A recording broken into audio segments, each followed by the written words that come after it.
I also do solo talk, and it is actually helping me a lot to practice my English. You will not say that I don't have anyone whom can I speak, whom can I practice my English. You don't have that excuse. And second thing is that it's hypothetical situation that actually doesn't happen, but you are making some prediction that is not real, but you are making some hypothetical situation and you are practicing your English. That is how you can work on your fluency as well, and also phrasal verbs and idioms. And third thing you told me, and I also do that when I started my journey. Then I was doing that picturetic memory and describing the pictures, like scenery, maybe anything, maybe your room, maybe anything. So I was practicing my spoken English with the help of describing the pictures. And fourth thing you told me about whole narrations, like if you are reading a book and you must narrate and paraphrase it, and definitely it will allow you to become a fluent speaker. So it allow you to also use that new vocabulary into your conversation. Hi sir, good afternoon. Very good afternoon, Deepali. How are you doing today?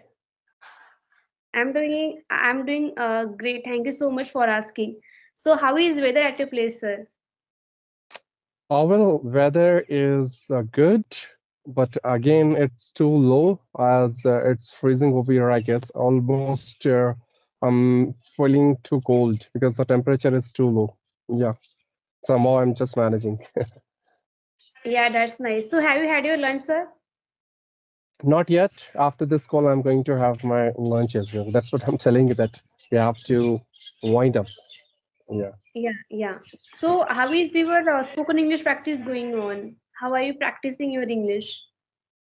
Well, everything is going on so far, so good. No complaint by the grace of Almighty God.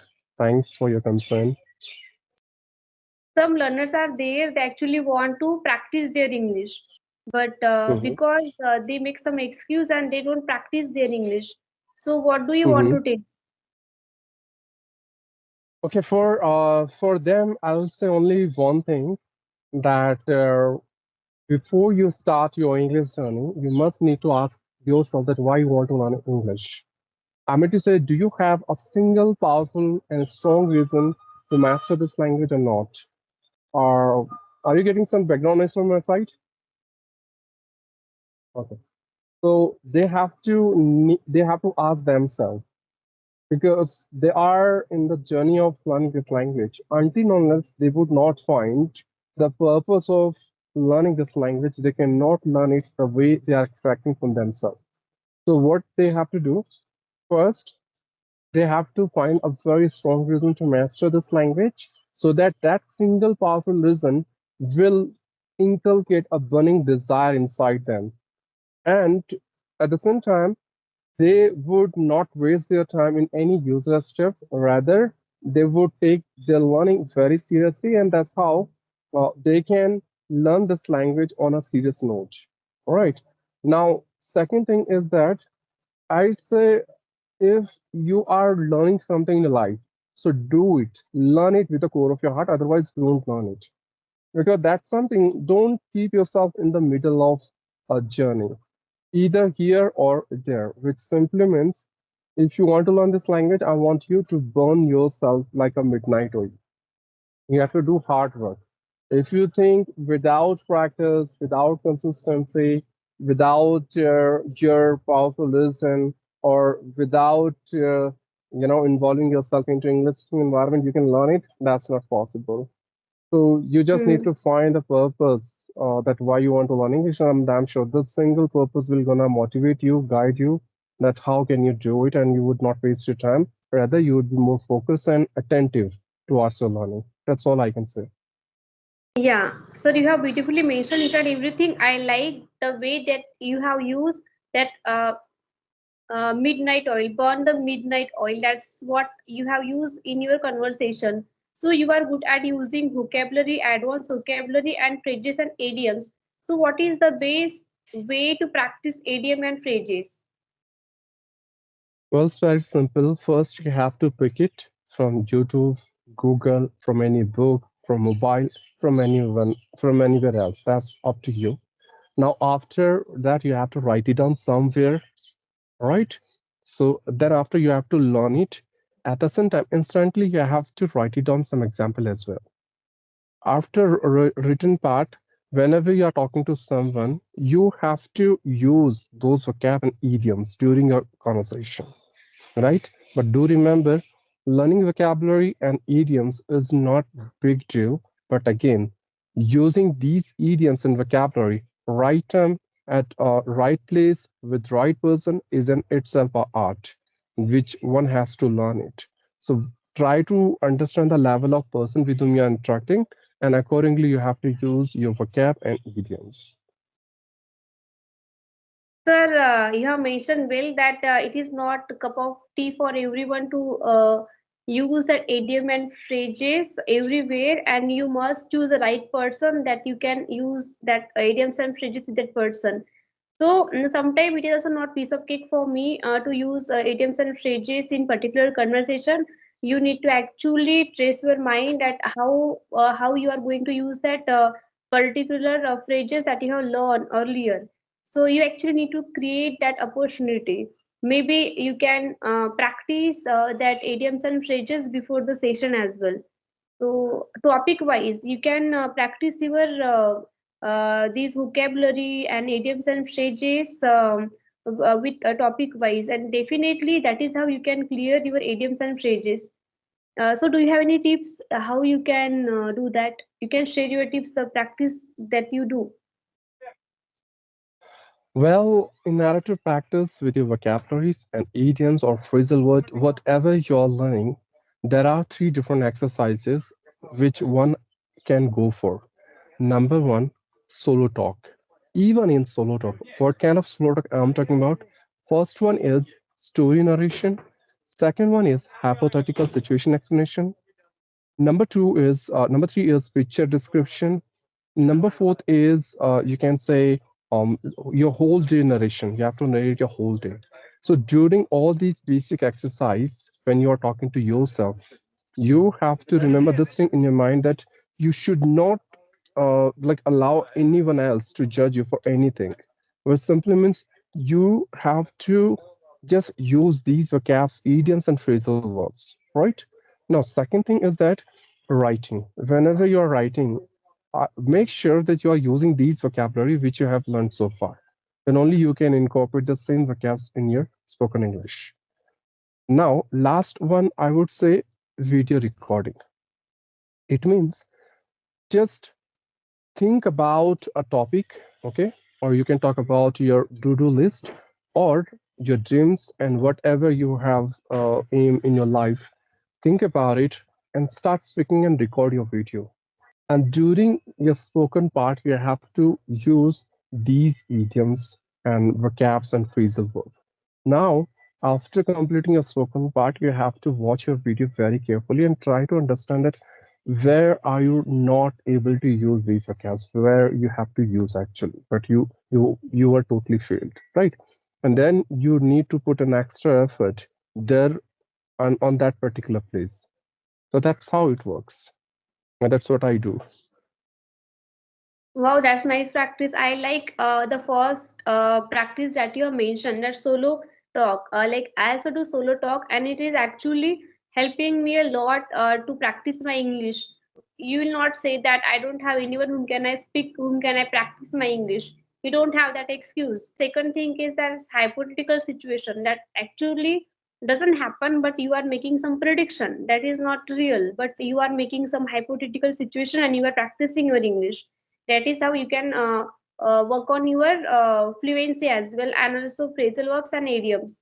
And third thing you told me, and I also do that when I started my journey, then I was doing that picturetic memory and describing the pictures, like scenery, maybe anything, maybe your room, maybe anything. So I was practicing my spoken English with the help of describing the pictures. And fourth thing you told me about whole narrations, like if you are reading a book and you must narrate and paraphrase it, and definitely it will allow you to become a fluent speaker. So it allow you to also use that new vocabulary into your conversation. And truly said and honestly, I actually try the three techniques that you told me, first and third and fourth. Yeah, it actually helps a lot. Yeah, true. Again, I just forget to mention two different techniques. Yeah, One please. is whenever you are talking to someone, for example, as I'm talking to you, so I have used some advanced vocabs at the same time some idioms, right? So make Mhm. sure whenever you are talking to someone, don't miss a single chance to use. But again, do remember the level of speaker. If I'm using and you are understanding, go for it, use it because until unless you would not use it, you are going to lose it. And second thing, I would say Chat GPT or any AI application. Whenever you're talking to them, just try to talk with them as much as possible with Chat GPT. Practice with these AI application. There, if you use and if you make any mistake, so that Chat GPT or that AI tool is going to correct you and you are going to improve a lot. That's what I Yes. want to add. Recently, I had one session with one ma'am, and I forgot her name, but she is a married woman, and she has a small child as well. Still, she speak amazing English. So I was surprised. Without practicing, she was speaking good English and modal verbs like should. And modal verbs are the difficult words one can use in conversation. I always found modal verbs to use in conversation is always difficult for me. So she was using it effortlessly, and I was shocked that she amazed me a lot that time. That without practice, she was speaking fluent English. So, what is the best way to practice modal verbs? Please share the tips. Well, I'll share the same thing as I've shared before that first, learn modal verbs. Theoretical knowledge is important. First, you have to learn theoretically, right? Like a use of would, could, will, shall, right? Once you have learned it, now just try to make a notes somewhere in the notebook. Because when you write something with your hand only, you could remember those things for a long period of time. I hope you have noticed that when you were in your school days, right? Whatever you have written by your own hands, you could remember that for a long period of time. Right? Now, after writing those things in a notebook, you have to go in Google and there you have to search some exercises related to those modal verbs, right? Just search uh, exercises related to modal verbs, or you can say a particular exercise, like exercise related to use of would or could, anything, right? You will get so many exercise. There you have to just fill in the blanks according to the appropriate modal verbs. At the end of exercise, you will get your result, right? And you would know that where you made a mistake when you were using those modal verbs. Now, last one is very important. Knowing modal verbs is not that important as important implementation in our spoken English. For that, make sure whatever you have learned today, like in the morning time, throughout the day, you are using that.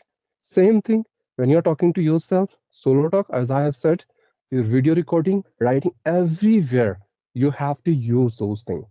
So simple logic is whatever you are learning theoretically, practically you have to use it anywhere, whatever exercise you are doing in order to master this language. What will happen? The more you will use during your conversation, maybe in initial stage you may make some mistakes somewhere when while using those model verbs, but by the time you would know that yes, now I'm okay with my execution of these model verbs in my spoken English, and after a period of time, you would be very much comfortable while using modal verbs in your conversation. That's what I can Mm-hmm. suggest. Yeah, sir, I also want to ask one more question regarding modal verbs that again, if a new word it is an vocabulary or maybe it is an modal verbs or it is an idioms and phrases, there is always active and passive words and again idioms and phrases. Active means that you have already mentioned that you must use and you must implement into your conversation. If you are learning it in the morning, you must implement that into your conversation, maybe even it is in writing or maybe even it's a solo practicing. And if you are not using it, then it will be passive, so you will not it will be there only, but it will not into your conversation and you will not learn ever. So it happens with me as well. If I sit only that I want to study new vocabulary today. So I will practice my vocabulary entire hour. I will reserve my time to practice that vocabulary, idioms and phrases, and write it somewhere. And when you speak with people, you must use that vocabulary into your conversation. You are using it, you are just giving a try that I want to use that vocabulary because I want to practice. No worry about making mistakes. Obviously, ma'am, as I said before, in initial stage, when you start using whatever you have learned theoretically, will make you a bit uncomfortable, and you may make some mistakes as well. That's totally fine. We all are colonists, and we are ready to learn from our mistakes, and that's how we can improve. If we really want to take the level we have to the extreme level, we need to embrace our mistakes. It's okay to make mistake. But again, once you have identified all those mistakes, then you have to fix it one by one. Then you would see slowly and gradually you are speaking English flawlessly. And you are pretty much comfortable, and you don't need to put an extra effort to use theoretical knowledge into your practical spoken English. Why? Because you have trained your subconscious mind to bring information from there into conscious mind, from passive brain to active brain. But for that, you have to do those exercises which I have shared with you. That's all from my side. Talk to you So thank you later. so much, sir, for joining the session and giving me your prestigious time. Thank you so much. Yeah. Okay. Bye, Bye sir. bye. Take care. Thank you for inviting me. See you Yeah. around.